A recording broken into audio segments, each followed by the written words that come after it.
नमस्कार दोस्तों, स्वागत है आपका फिर से एक नए वीडियो में।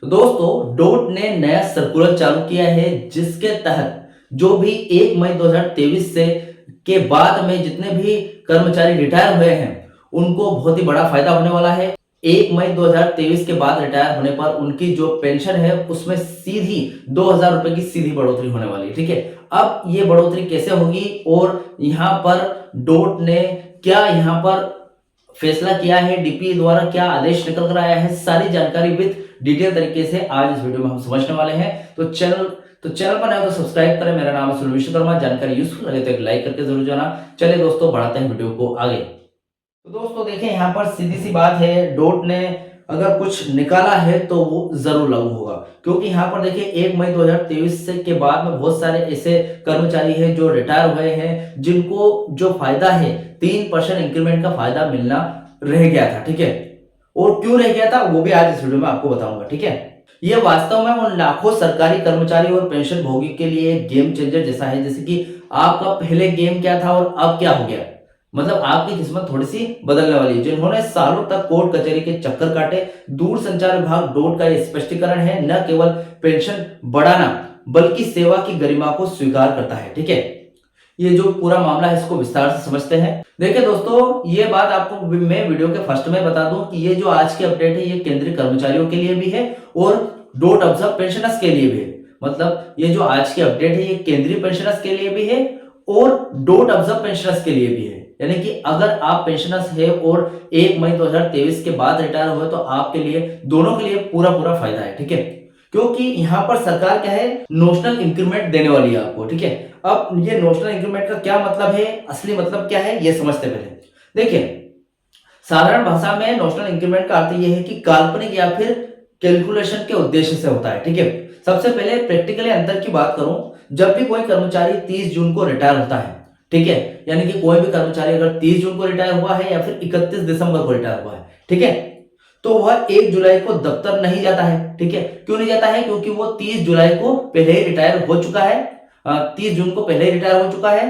ठीक है, उसके पहले वो कंटिन्यूटी अपनी सर्विस कर रहा होता है। ठीक है, लेकिन जैसे ही 1 जुलाई हुई तो वो अगले दिन ऑफिस नहीं जाएगा क्योंकि वो रिटायर हो गया। ठीक है, ऐसी स्थिति में क्योंकि वेतन सैलरी केवल ड्यूटी के दौरान ही मिलता है आपको, इसलिए 1 जुलाई की बढ़ी हुई सैलरी नहीं दी जा सकती, ऐसा नियम बोलता है। ठीक है, नियम यही कहता है कि आप जब तक ड्यूटी पर काम कर रहे होंगे तभी आपको सैलरी मिलेगी, उसके बाद वाली सैलरी नहीं मिलेगी, ऐसा नियम है। ठीक है, अभी ये आपको ये बता दूं, देखिए ये बात मैं क्यों कर रहा हूं, यहां पर आपको सालाना 3% इंक्रीमेंट मिलता है और उसकी तारीख क्या है, या तो 1 जनवरी या फिर 1 जुलाई। ठीक है, तो बहुत सारे ऐसे कर्मचारी हैं जो रिटायर हुए हैं वो 30 जून के पहले रिटायर हो गए, यानी कि 30 जून की डेट को रिटायर हो गए, और ये कैलकुलेट होता है आपकी लास्ट बेसिक पे। अब आपकी लास्ट बेसिक 30 जून के टाइम पे कितनी थी बगैर इंक्रीमेंट से, जैसे कि हमने 10,000 मान ली। ठीक है, 10,000 आपकी बेसिक थी और उसी के आधार पर आपकी पेंशन डिवाइस हो गई, यानी कि उसी के आधार पर आपको पेंशन मिलनी स्टार्ट हो गई। ठीक है, लास्ट बेसिक पर। अभी यहां पर बात यह आती है कि 1 जुलाई का, जैसे 1 जुलाई हुई और ठीक एक दिन बाद 30 जून के एक दिन बाद 1 जुलाई जैसे हुई आपको 3% इंक्रीमेंट लग गया, लेकिन नियम के अनुसार वो आपको नहीं मिलता है क्योंकि आप उस टाइम वर्किंग डे पर नहीं थे, यानी कि आप रिटायर हो चुके थे। ठीक है, लेकिन यहां पर सरकार डोट का या फिर डीपीई का ये कहना है भाई साहब कि आप भले वहां पर ड्यूटी पर नहीं थे लेकिन वो 3% इंक्रीमेंट आपको मिलना चाहिए। ठीक है, तो ऐसे बहुत सारे कर्मचारी हैं जो कि 2023 के बाद रिटायर हुए हैं, 1 मई 2023 के बाद, और उनके साथ भी ऐसा हुआ होगा। ठीक है, तो उनको ये 3% इंक्रीमेंट मिलेगा। अब प्रैक्टिकली मैंने इसको बता दिया। अब इसका सॉल्यूशन ये है कि कोर्ट ने कहा है कि भले ही उसे 1 जुलाई की सैलरी ना मिले लेकिन उसकी लास्ट पे डाउन अंतिम जो आहरित वेतन होता है उसमें एक इंक्रीमेंट जोड़ दिया जाए ताकि उसकी पेंशन और ग्रेजुएटी और लीव एनकेशमेंट की कैलकुलेशन उस बढ़ी हुई राशि पर मिलेगी। ठीक है, जैसे कि आपकी बगैर इंक्रीमेंट से 10,000 सैलरी हमने मानी थी, अगर वो 3% इंक्रीमेंट आपकी सैलरी में जुड़ गया, भले आप उस टाइम ऑफिस में ना हो लेकिन फिर भी आपकी इंक्रीमेंट लास्ट बेसिक जुड़ गया, तो बेसिक बढ़ने से, सिर्फ बेसिक बढ़ने से आपको कितने फायदे हो सकते हैं, ग्रेजुएटी भी बढ़ जाएगी, लीव एनकेशमेंट भी बढ़ जाएगी, उसके बाद आपकी पेंशन में भी बढ़ोतरी होगी। ठीक है, सिर्फ 3% इंक्रीमेंट मिलने से। ठीक है, तो ये जरूरी है ताकि अभी 1 मई 2023 की समय सीमा यानी कि कट ऑफ डेट जो भी है 1 मई 2023 ही मैंने क्यों बताया यहाँ पर, इसका कैलकुलेशन देते हैं। देखिए फिलहाल 1 मई 2023 से प्रभावी माना जा रहा है, यहाँ थोड़ा सा पेच है और इसको समझना बहुत जरूरी है। ठीक है, सुप्रीम कोर्ट के निर्देश की अगर बात करूं तो कोर्ट ने केपी भारद्वाज बनाम यूनियन ऑफ इंडिया जैसे मामलों में कहा है कि भले ही कोई कर्मचारी 2010 में रिटायर हुआ हो तो उसे इंक्रीमेंट का लाभ नोशनल तो मिलेगा ही सही, ठीक है, लेकिन उसे एरियर पिछला पूरा नहीं मिलेगा। ठीक है, मतलब इंक्रीमेंट का लाभ मिलेगा लेकिन एरियर भले ही ना मिले लेकिन इंक्रीमेंट का लाभ मिलना चाहिए। ठीक है, अब नियम यह है कि आमतौर पर ऐसे मामलों में कोर्ट पिछले 3 साल का एरियर या फिर फैसले की तारीख से एरियर देने का आदेश देती है। नोशनल में क्या होता है, इन डॉक्यूमेंट्री आपको बोल दिया जाएगा कि आपका एरियर या फिर सब कुछ मिल गया है, लेकिन आपको जो आज फैसला हुआ है तो आज ही की तारीख से आपको वो एरियर वगैरह मिलेगा,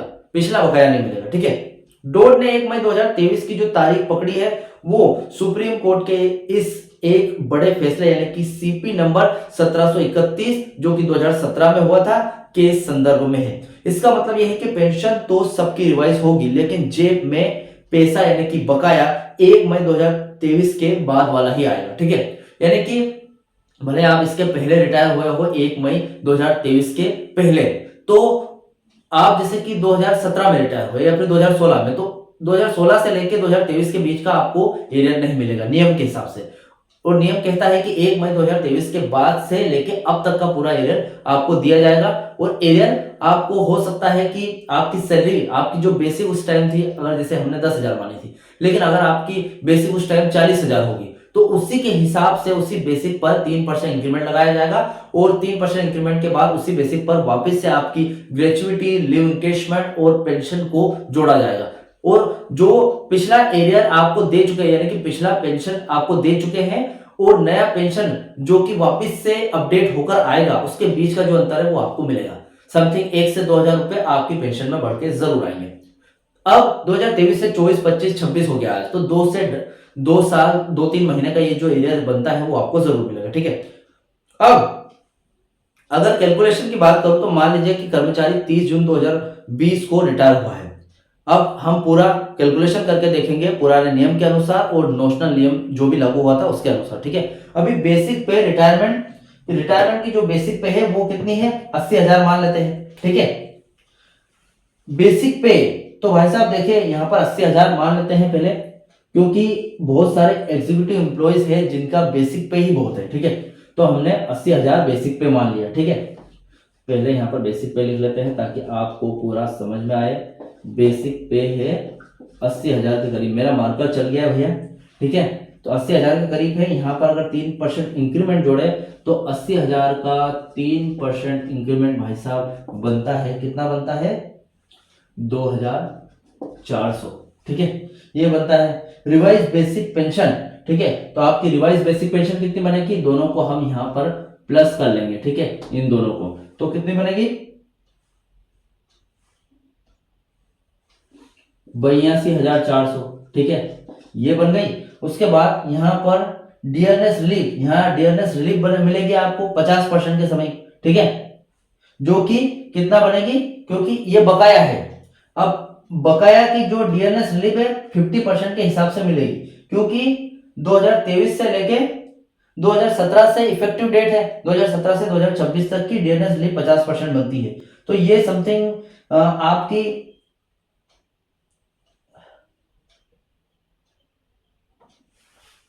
इसके साथ आपको डीएनएस रिलीफ भी मिलेगी। जो डीआर की बात करें तो वो भी मिलेगा आपको, जो कि 20,000 से लेके 20,400 के करीब मिल सकता है। ठीक है, सॉरी 600 के करीब मिलेगा आपको। ठीक है, अभी यहाँ पर अगर ये 1,800 हर महीने का फायदा, देखिए यहाँ पर जो मैंने टोटल, अब हम पेंशन की बात करें तो इसका ठीक आधा हो जाएगा। तो आधा कितना हो जाएगा, आधा होने पर ये 40,000 से लेके, पेंशन की बात करें तो ये 40,000 से लेके 41,000 तक बनेगा। ठीक है, 41,000 आपको मिलेंगे। तो डियरनेस रिलीफ कितना होता है, आपकी बेसिक पेंशन का हम आधा कर देंगे तो डियरनेस रिलीफ निकल कर आ जाएगा। तो हमारा डियरनेस रिलीफ कितना हो जाएगा, 20,000 से लेके 20,600 के समथिंग आपको मिलेगा। तो ये जो फायदा है, ये 1800 रुपए का जो फायदा है, ये हर महीने आपको मिलेगा कितना, 2026 तक, यानी कि आज तक। तो ये मिलेगा। उसके बाद अगर वीआरएस 2019 कर्मचारियों की बात करूं, ठीक है, उनको भी ये फायदा मिलने वाला है। डोट के इस आदेश से सबसे ज्यादा चर्चा एमटीएनएल और बीएसएनएल वीआरएस 2019 वालों की है। वीआरएस लेने वाले कर्मचारी अक्सर 31 जनवरी या फिर अन्य तारीखों पर रिटायर हुए थे, क्योंकि नियम कहता है कि इंक्रीमेंट पाने के लिए पूरे 12 महीने यानी कि 365 दिन की सेवा अनिवार्य है। इसलिए जो लोग अपनी इंक्रीमेंट की तारीख यानी कि 1 जुलाई से लेकर एक दिन पहले रिटायर हुए हैं, सिर्फ उन्हीं को यह लाभ मिलेगा। ठीक है, 1 जुलाई को इंक्रीमेंट की तारीख थी, ठीक है, आपने 1 जुलाई से लेकर पिछले 1 जुलाई से लेकर इंक्रीमेंट की तारीख से ठीक एक दिन पहले यानी कि 30 जून को आपने 365 दिन पूरे किए हैं, तो इंक्रीमेंट आपको जरूर लगेगा और उनको इंक्रीमेंट मिलेगा। पेंशनर्स की बात करूं तो फिलहाल डोट ने अपने आप कार्यवाही की बात की है, फिर भी पेंशन भोगियों को कदम उठाने चाहिए। सबसे पहले तो PPO pension payment order check करें और देखें कि अंतिम इंक्रीमेंट डेट क्या थी। ठीक है, उसके बाद संपन्न पोर्टल पर जाकर जो दूरसंचार विभाग का जो पेंशन भोगी संपन्न पोर्ट के जरिए पेंशन ले रहे हैं, वे अपना स्टेटस चेक कर सकते हैं। ठीक है, और उसके बाद यहाँ पर प्रेजेंटेशन, यदि विभाग खुद रिवाइज नहीं करता है यानी कि ऑटोमेटिकली रिवाइज नहीं होता है, तो अपने संबंधित CCA controller of communication account को भी आप एक औपचारिक लेटर लिख सकते हैं और सुप्रीम कोर्ट के आदेश का हवाला दे सकते हैं। ठीक है, यानी कि सुप्रीम कोर्ट बता सकते हैं उनको कि सुप्रीम कोर्ट ने ये आदेश दिया है, मेरे पास ये यहाँ से इंफॉर्मेशन आई है, तो आप बता सकते हैं। ठीक है, तो ऐसा कर सकते हैं। 3% इंक्रीमेंट जरूर जुड़ेगा। तो फिलहाल ये अपडेट थी। इस अपडेट से रिलेटेड आपके जो भी डाउट क्वेश्चन वगैरह हो तो मुझे कमेंट बॉक्स में कमेंट कर सकते हैं। वीडियो अच्छा लगा तो वीडियो को लाइक कमेंट से जरूर करें। मिलते हैं दोस्तों नेक्स्ट वीडियो में। सी यू सून।